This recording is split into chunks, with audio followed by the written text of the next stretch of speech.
கர்ப்பப்பையில வந்துட்டு எப்பயுமே பெண்கள் வந்து இப்ப இவ்வளவு காரணங்களால பெரும்பாடு உண்டாயிரும். சரி, இது எப்படி தீர்ப்போம் அப்படின்னு பார்த்தா,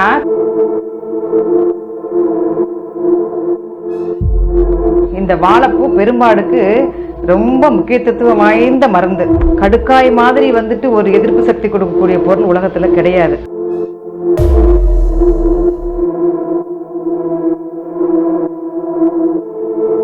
அடுத்ததாக பெண்களுக்கு வர வியாதி பார்த்தீங்கன்னா பெரும்பாடு. இது எப்படி ஏற்படுது அப்படின்னு பார்த்துட்டோம்னா, கர்ப்பப்பையில கட்டிகளோ கலலைகளோ சிறு சிறு தசை வளர்ச்சிகளோ அப்படி இல்லாட்டி வெளி காரணிகளால நோய் கிருமிகள் தாக்கப்பட்டு கர்ப்பப்பை நடக்கிற வேலை வந்துட்டு ஒழுங்கா நடக்காம தீட்டு வந்துட்டு எடுத்துட்டே இருக்கும். அனிமிக் முக்கியமா பெண்களுக்கு வந்து அதிகமான ரத்தப்போக்கு ஏற்படுவதற்கு ஒன் ஆஃப் தி ரீசன் வந்து தமிழ்நாட்டில் பொறுத்தெல்லாம் ரொம்ப கஷ்டப்படுறது லேடிஸ் வந்து இந்த பெரும்பாடுனால, அதாவது ரத்த சோகை ஏற்படுவதனால பெரும்பாடு ரத்தம் கொட்டிக்கிட்டே இருக்கும். அப்ப என்ன செய்யணும்? ஒவ்வொரு பெண்மணியும் தன்னுடைய உடல் நலம் காக்க வேண்டும். ஹீமோகுளோபின் அளவை வந்துட்டு நம்ம மெஷர்மெண்ட்டை கரெக்டாக பார்த்துக்கிட்டே இருக்கணும். கர்ப்பப்பையில் வந்துட்டு எப்பயுமே பெண்கள் வந்து ஒரு 3 மாதத்துக்கு ஒரு தடவை நம்ம மார்பகங்களையும் நம்ம கர்ப்பப்பையினையும் நல்லா ஹைஜீனிக்காக வச்சுக்கிற பழகிக்கணும். அது வந்து எப்படி நம்ம வந்து அன்றாட உணவு சாப்பிட்றோமோ அது மாதிரி நம்ம கர்ப்பப்பையை எப்படி பாதுகாத்துக்கிறணும் அப்படின்றது செய்யணும். இந்த கட்டி கடலைகளில் வந்து கேன்சர் இருந்தால் கூட சில சமயம் பார்த்தீங்கன்னா, இந்த நம்ம கழனி தண்ணி கழுவி விட்டுருவோம் பார்த்தீங்களா, அந்த கழுவி விடும்போது ஒரு தண்ணி வருது பார்த்தீங்களா, வெள்ளையா, அந்த மாதிரி வரும். அப்புறம் என்ன செய்யும் பார்த்தீங்கன்னா, அந்த வெள்ளையோட தீட்டுப்படும்.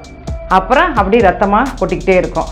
அப்புறம் கர்ப்பப்பைகளில் கரு முட்டைகள் இருக்குது பார்த்தீங்களா, அது வந்து இம்மிச்சூரா, அதாவது என்ன அளவில் இருக்கணுமோ அந்த அளவில் குறைஞ்சி மிக சிறியதாக தூண்டப்பட்டிருந்துச்சுன்னா, ரொம்ப அளவில் மிக சிறியதாக உண்டாகி அப்படி உண்டாகி ஒவ்வொரு மாதமும் அது வெடித்து வெளிவர வேண்டும். அது வெளிவராமல் என்ன செய்யணும் கேட்டிங்கன்னா, உள்ளேயே கர்ப்பப்பைக்குள்ளே இருந்து ஒன்றோட ஒன்று ஒவ்வொரு மாதமும் இந்த சின்ன சின்ன கருமுட்டைகள் ஒன்றாக சேர்ந்து திராட்சை கொத்து மாதிரி ஆயிரும். அதாவது ஹீமோஜெனிசிஸ்ன்னு சொல்லுவோம். அது அப்படி திராட்சை கொத்துகளாக மாற்றப்பட்டு அதிலிருந்து உடைஞ்சு ரத்தப்போக்கு ஏற்படும். அதனாலேயும் பெரும்பாடு உண்டாயிரும்.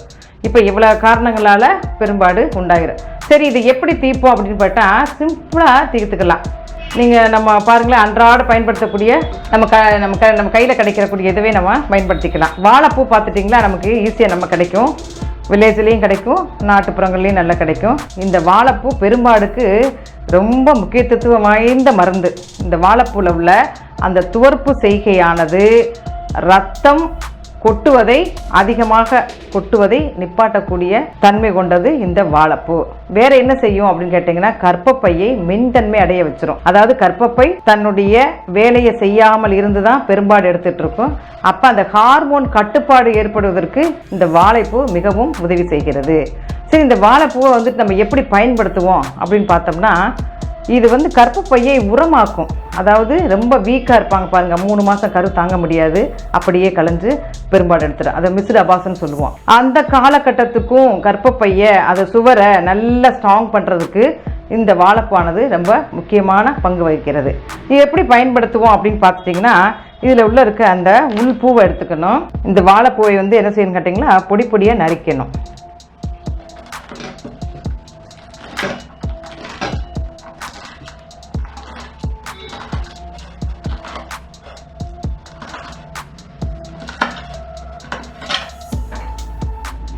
இப்படி பொடி பொடியாக நறுக்கணும். நறுக்கிட்டு அடுப்பேற்றணும்.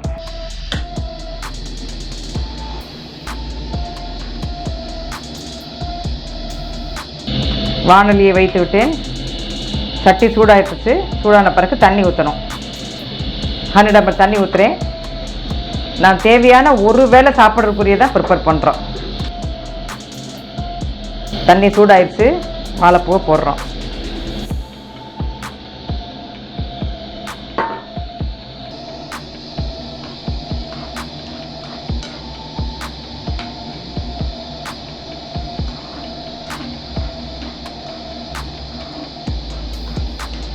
தண்ணி சூடாக வாழைப்பூவில் உள்ள அந்த எக்ஸ்ட்ராக்ட் அதில் அப்படியே தண்ணியில் இறங்கும். அந்த துவர்ப்பு செய்கை உள்ள தன்மையானது தண்ணியில் கலந்துவிடும்.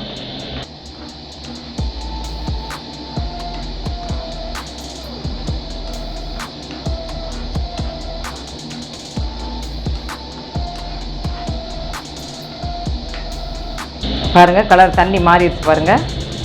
இந்த பூவோட எக்ஸ்ட்ராக்ட் தண்ணியில் கலக்க ஒரு சுண்ணாம்பு கலரில் வந்துடும்.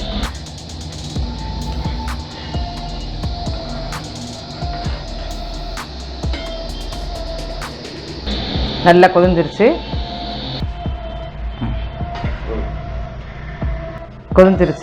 இதை அப்படியே நம்ம ஃபில்ட்ரு பண்ணுறோம். தண்ணி கலர் பாருங்கள், நான் எப்படி ஊற்றுனேன், தண்ணி இப்போ கலர் பார்த்திங்களா, அழுக்கு கலரில் வந்துருச்சு. இந்த வாழைப்பூவோட எக்ஸ்ட்ராக்ட் அதில் இறங்கிடுச்சு. இந்த வாழைப்பூ கஷாயத்தில் வந்து நமக்கு தேவைப்பட்ட லைட்டாக உப்பு போட்டுக்கலாம். உப்பு போடாமல் சாப்பிட்றது ரொம்ப நல்லது. பட் சாப்பிட கொஞ்சம் ஹெசிடேட்டிங்காக இருக்குது அப்படின்னு சொல்லிட்டோம்னா நம்ம லைட்டாக உப்பு போட்டு காலையில் பார்த்துட்டிங்கன்னா 60 ml. இது 3 வேளையும் வந்து நம்ம சாப்பிடணும். எப்படின்னு கேட்டிங்கன்னா காலையில் 60 ml, மத்தியானம் 30 ml, இரவு 30 ml அப்படி பிரித்து குடிக்கலாம். அப்படி இல்லை காலையில் 60 ml, சாயங்காலம் 60 ml அப்படி அந்த மாதிரி குடிச்சுட்டே வரலாம். இப்படி தொடர்ந்து ஒரு 15 நாளுக்கு சாப்பிட்டு வந்தோம்னா எப்படியாப்பட்ட தீட்டு உள்ள வெளியே கொட்டிகிட்டு இருந்தாலும் அப்படியே கையில் பிடிச்சது மாதிரி நின்றும். சரி, இதை வேறு நிப்பாட்டுறதுக்கு வேறு என்ன மாதிரி செய்யலாம் அப்படின்னா இன்னும் ஒரு சின்ன சின்ன மருத்துவம் இருக்குது. இதை ரொம்ப நல்லா அருமையாக பார்த்துக்கலாம். இலவங்கப்பட்டைன்னு சொல்லிட்டு நம்ம சமையலில் பயன்படுத்துகிறோம் பார்த்தீங்களா, அந்த இலவங்கப்பட்டை எடுத்து கஷாயமாக இறக்க போகிறோம். இதை வந்து என்ன கேட்டோம்னா 1-2 நுண்ணிக்கலாம். பொடிசா வானலியில் போட்டு விட வேண்டும். போட்டுட்டு நான் 60 ml தண்ணி ஊற்றுறேன் ஒரு நேரம் குடிக்கிறதுக்காக. பாருங்கள் அப்படியே நல்லா மிதக்குது. இதவே நான் அப்படியே அடுப்பு ஏற்றிக்கிறேன்.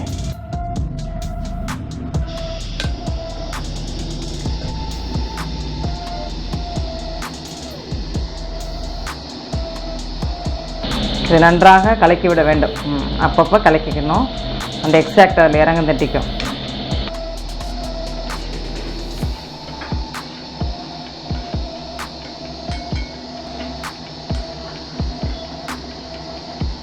அதாவது நீரின் நிறம் மாற வேண்டும்.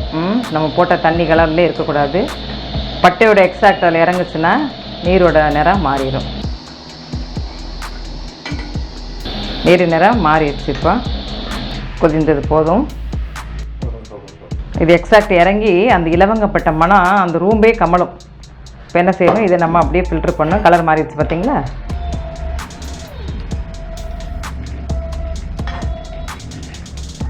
பாருங்கள் அந்த பட்டை நிறத்தில் வந்துருச்சு.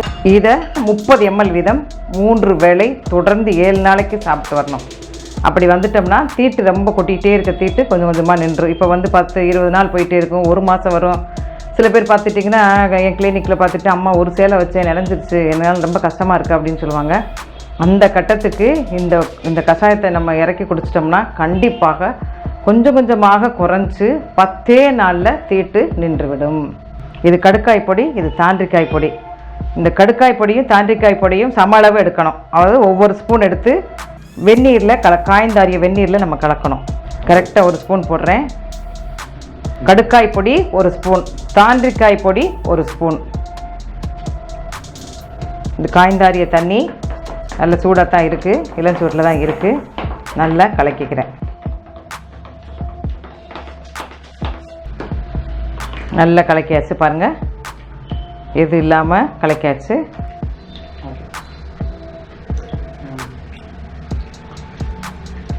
நீர் என்ன செய்யணும்னு கேட்டிங்கன்னா டெய்லி இரவு படுக்க போகும்போது 60 ml டெய்லி தொடர்ந்து குடிச்சிட்டே போகணும். எப்படின்னா ஒரு 21 நாட்கள் குடிக்கணும். அப்படி குடிக்கும்போது என்ன ஆகுன்னு கேட்டால் கடுக்காய் மாதிரி வந்துட்டு ஒரு எதிர்ப்பு சக்தி கொடுக்கக்கூடிய பொருள் உலகத்தில் கிடையாது. அதாவது கூனி நடப்பவனும் குறுகி நடப்பவனும் கோலை விட்டு நேர்மையாக நடப்பானே அப்படின்ட்டு அந்த காலத்தில் அகத்தியர் சொல்லியிருக்கிறாங்க. பார்ப்போம், கடுக்காயை தொடர்ந்து சாப்பிட்டோம்னால் இன்றும் 16 வயசாக இருக்க செய்யும், இளமையோடு இருக்க செய்யும். உடலுக்குள்ளே எந்த நோய் இருந்தாலுமே நீக்கக்கூடியது. அப்படியாப்பட்ட ஒரு மருத்துவ பொருளை நம்ம சேர்க்கும்போது பெரும்பாடு நின்று தானே விடும். கடுக்காயை மாதிரி சாப்பிட்றதுக்கு வந்துட்டு ஒரு புனிதமான மருத்துவம் எங்கேயுமே இல்லை. எந்த உலகத்தில் எப்படியுமே கண்டுபிடிக்கவே முடியல. கடுக்காய் வந்து அவ்வளவு சிறப்பான மருத்துவ குணம் வாய்ந்தது. தாண்டிக்காய், கடுக்காய், தாண்டிக்காய், நெல்லிக்காய் அப்படி 3 இருக்குது.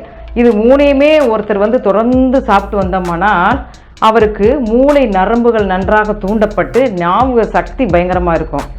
இந்த மூளை நரம்புகள் வேலை செய்யும்போது என்ன செய்யும், ஆட்டோமேட்டிக் இதயம், கல்லீரல், மண்ணீரல், கணையம், கர்ப்பப்பை நல்ல டானிக் மாதிரி வேலை செய்ய ஆரம்பிச்சிடும். அப்போ இந்த 2 பொருள் இப்போ நம்ம வந்து கடுக்காயும் தாண்டிக்காயும் தான் சேர்க்குறோம். அப்போ என்ன செய்யும், கர்ப்பப்பையை உறுதிப்படுத்தும். கர்ப்பப்பைக்குள்ள தசைகளுக்கு நல்ல வலுவை கொடுக்கும். அப்புறம் ரத்தப்போக்கு இருக்குன்னு தான் நம்ம சொல்கிறோம். அப்போ அந்த ரத்தம் உறைதலை, அதாவது ரத்தம் வந்துட்டு அதிகமாக போயிட்டே இருக்கும்.